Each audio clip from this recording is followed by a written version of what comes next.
Merhaba, ben Enes. QC markası tam kablosuz kulaklıklardan sonra akıllı saatlere de el attı ve bugün yeni akıllı saati GTC'nin incelemesiyle birlikteyiz. Uygun fiyatlı bir ürün, ekran büyüklüğü ve menüleriyle kullanışlı bir saat. Bu videoda artı ve eksileriyle birlikte inceleyeceğiz. Güncel fiyatı için açıklamalar kısmında linki mevcut. Yeni videolarımı da kaçırmamak için kanalıma abone olmayı unutmayın. Şimdi detaylı bir şekilde incelemeye başlayalım.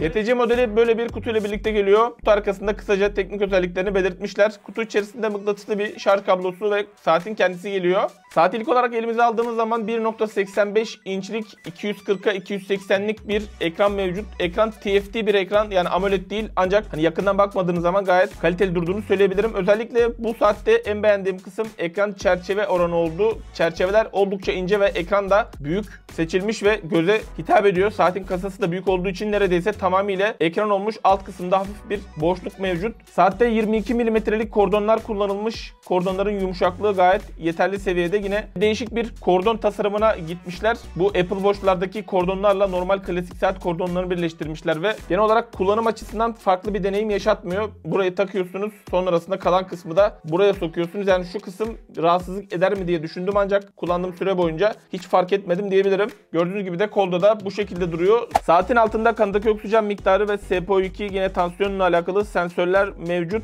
Kordonları buradan çıkartıp farklı bir kordonda takabilirsiniz. 22 mm kordonlar standart olduğu için bol miktarda kordon seçeneği de bulunuyor. Saatin görebildiğiniz gibi yan kısımları metal gibi bir görünüme sahip, ancak saatin kasası plastik. Ekranın kenarlarına 2.5D kavis uygulanmış. Yan bölümünde bir adet tuş bulunuyor. Bu tuştan saatin ekranını uyandırabiliyorsunuz veya kolunuzu kaldırmanız gerekiyor. Ekrana dokunduğunuz zaman ekranı uyanmıyor saatin. Saati dokunmatik olarak kontrol ediyoruz. Elimizi sağa doğru çektiğimiz zaman son gelen 8 bildirimi buradan görebiliyoruz. Yine sağa doğru çektiğimiz zaman müzik çalar, hava durumu, gece kaç saat uyuduğumuz, kandaki oksijen seviyemiz, tansiyon ölçümü, nabız ölçümü ve günlük aktivite özetini görebiliyorsunuz. Elimizi yukarı doğru çektiğimiz zaman da saatin menülerine ulaşıyoruz.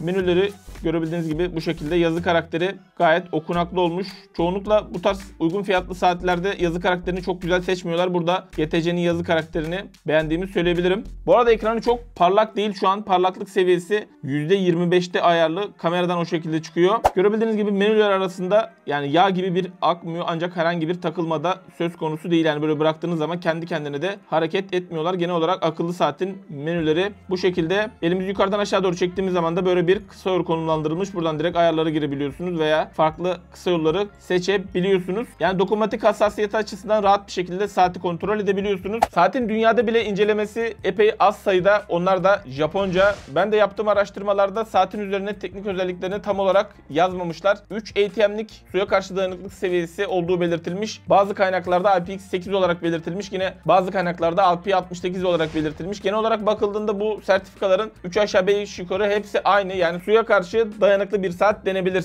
Dalma ve yüzme haricinde. Saatte 70 spor modu, 100 adet teması bulunuyor. 220 mAh'lik bir batarya konumlandırılmış saat içerisine. Ben saati 3 gündür hem gece hem gündüz koluma taktım, spor yaptım. 24 saat nabız ve kandaki oksijen miktarı ölçümü de açıktı ve epey kurcaladım. Şu an şarjıma baktığım zaman %52'lik bir şarjım olduğunu görüyorsunuz. Fabrika verilerinde de yoğun kullanımda 3 ile 5 gün arasında gittiği belirtilmiş. Yani burada firma bol keseden sallamamış ve tutarlı bir sonuç vermiş ve 3 gün ile 5 gün arasında yoğun kullanımda bir süre elde edebilirsiniz. Kandaki oksijen miktarı gibi bazı sağlık takip özelliklerini kapatırsanız veya gece kolunuzu takmazsanız 7 ile 10 gün arasında bir sürede kullanım sağlayabilirsiniz. Ölçüm tutarlı kısmına geldiğimiz zaman bu akıllı saat 24 saat boyunca nabız ölçümü gerçekleştirebiliyor. Yine kandaki oksijen miktarını da istediğiniz saat aralıklarında veya 24 saat olarak ayarlayabilirsiniz. Parmaktan nabız ölçen oksimetre ile yaptığım testte nabız ve kandaki oksijen miktarı açısından paralel sonuçlar aldım. Saatin adım sayarının doğruluğunu tespit edebilmek için 1000 adımlık bir test gerçekleştirdim ve 996 adım ölçtü. Yine oturduğum yerde 1 saat boyunca saati koluma takarak bilgisayarı kullandım. Burada da adım sayarında bir artış olmadı. Uyku kısmında ise saat gece uyuduğunuz zaman yattığınız saati, kalktığınız saati derin uyku, hafif uyku olarak ölçebiliyor. Gündüz uykusunu ölçemiyor. Yine bu 3 günlük testim boyunca yattığım saati ve kalktığım saati doğru bir şekilde ölçebildi akıllı saat. Yine ortalama nabız ve maksimum nabız olarak da uygulaması üzerinden detaylı bir şekilde şekilde görebiliyorsunuz. Bu saatte tansiyon ölçümü özelliği de mevcut. Gerçek bir tansiyon cihazıyla bu saatin tansiyon ölçüm performansını karşılaştırdığım zaman hem kendimde hem de dedemde bir tansiyon testi gerçekleştirdiğim zaman küçük tansiyon açısından benzer sonuçlar veriyorlar. Ancak büyük tansiyonu bir miktar daha yüksek ölçtü akıllı saat. Genel olarak sağlık takibiyle alakalı sonuçlar bir fikir verebilir. Sağlıkla alakalı bir teşhis olmaz. Eğer şüpheli bir durum varsa gerçek ekipmanlarla birlikte sağlık değerlerinizi ölçmenizde fayda var.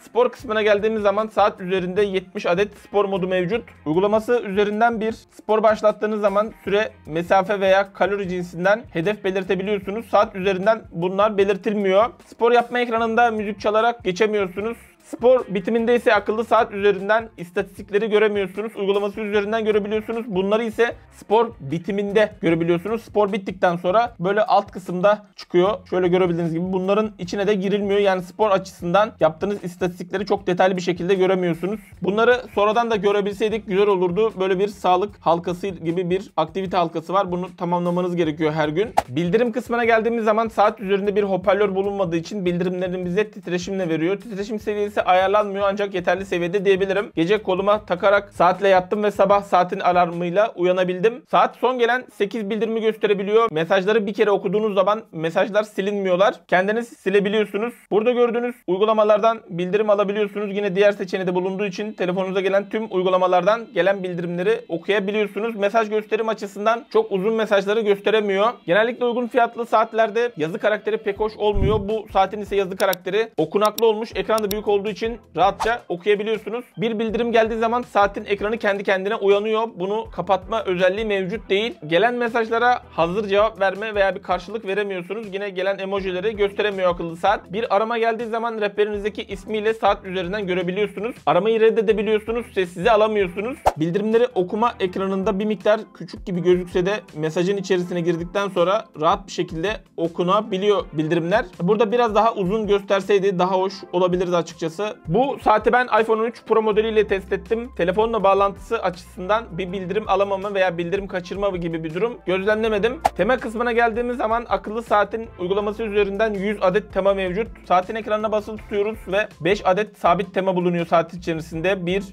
2, 3, 4, 5. Bu 5 tema. Bir tane de harici olarak kendiniz tema yükleyebiliyorsunuz. Buraya girdiğimiz zaman yine ben ekranın kenarına koyacağım. 100 adet tema mevcut. Yani temalar bazı aralarda güzel temalar var ancak alt kısımdaki temalar çok kullanışlı değil. Ancak yine de bol miktarda tema olduğu söylenebilir. Gördüğünüz gibi kullanışlı temalar bulunuyor. Burada kendi istediğinize göre bir tema seçebilirsiniz. Galerinizde bulunan bir resmi de saatin ekranına tema olarak koyabiliyorsunuz. Saatin fonksiyonlarına bir baktığımız zaman saat üzerinden telefona fotoğraf çekme talimatı verebiliyorsunuz. Burada günlük aktivitelerinizi takip edebiliyorsunuz. Saatin şöyle menülerine bir hızlıca baktığımız zaman burada gördüğünüz gibi hava durumu, müzik çalar kontrolü.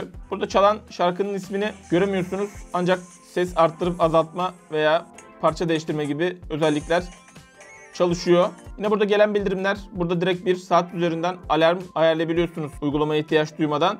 Yine burada kronometre, geri sayım, zamanlayıcı, yine arka planda bu zamanlayıcı çalışabiliyor. Nefes egzersizi, telefonu bul gibi özellikler sunulmuş. Ayarlar kısmından da basitçe saatin ayarlarını değiştirebiliyorsunuz. Görebildiğiniz gibi bu arada saatin dili Türkçe. Saati QC uygulamasıyla birlikte kontrol ediyorsunuz. QC'nin tam kablosuz kulaklıklarda bu aynı uygulama üzerinden kontrol ediliyor. Hem burada akıllı saatinizi hem de kulaklığınızı aynı uygulama üzerinden kontrol edebiliyorsunuz. Bu güzel olmuş. Uygulamaya girdikten sonra böyle görebildiğiniz gibi sağlıkla alakalı tüm bilgilerinizi buradan takip edebiliyorsunuz. Yine buradan bir antrenman başlatabiliyorsunuz. Buradan da saatin ayarları kısmına geçiş yapıyoruz. Burada saatin tüm özelliklerini değiştirme imkanı sunulmuş. Menülerin sırasını değiştirme haricinde. Yine burada bir yazılım güncellemesi geldiği zaman yapıyorsunuz. Genel olarak bakıldığı zaman QC'nin GTC modeli spor özellikleri açısından gelişmiş bir saat değil. Ancak fiyatına göre yeterli denebilir. Uygulaması İngilizce, umarım en kısa süre içerisinde bir Türkçe güncellemede gelir. Tam kablosuz kulaklıklarda uygulamaya bağlanırken arada bağlanmama durumu olabiliyordu. Şükür bu saatte böyle bir durum olmadı ve uygulama gayet stabil bir şekilde çalıştı. Saati test ettiğim 3 gün içerisinde de herhangi bir şekilde bir bağlanamama gibi bir durum olmadı. Saatin ekranı AMOLED değil ancak bu fiyat bandında AMOLED saatte bulmak mümkün değil. Saatin bir aksi olarak takıldığı düşünüldüğünde GTC modeli kolda ince tasarımı ve büyük ekranı ile şık duran bir saat. Özellikle saatin ekranının büyük olması ve ince çerçeveleri benim en beğendiğim kısımları oldu bu saatin. Uygun fiyatlı bir saat almayı düşünüyorsanız QC GTC modelini değerlendirebilirsiniz. Tüm sorularınızı yorumlar kısmına sorabilirsiniz. Yeni videolarımı kaçırmamak için kanalıma abone olmayı unutmayın. Bir sonraki videoda görüşmek üzere. Hoşçakalın. Kendinize iyi bakın.